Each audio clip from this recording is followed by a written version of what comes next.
Apat na klase ang nagsisiksikan sa isang silid-aralan sa isang paaralan sa Maasim, Sarangani. Walang dibisyon ang mga klase kaya nagmistulang palengke na raw ang kanilang sitwasyon. Makibalita tayo kay Jennifer Solis ng GMA Gensan. Jennifer?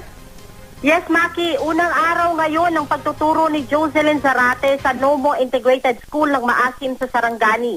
Sa kanyang napasukang pampublikong eskwelahan, sa makeshift classroom siya na destino kung saan apat na klase ang sabay-sabay na tinuturuan.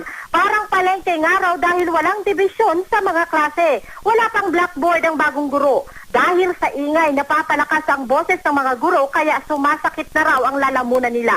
Sa ganitong sitwasyon din, mga estudyante di raw nakakapag-concentrate. Kulang ang may 14 na classroom dito sa Nomo Integrated School para sa mahigit 1,000 mag-aaral. Nagmula sa tribong Tiboli ang mga estudyante rito. Iba nga raw sa kanila, pumasok ng walang dalang gamit ng eskwela dahil walang pambili. Sa kabila ng kakulangan, interesado pa rin daw ang mga estudyante na makapag-aral.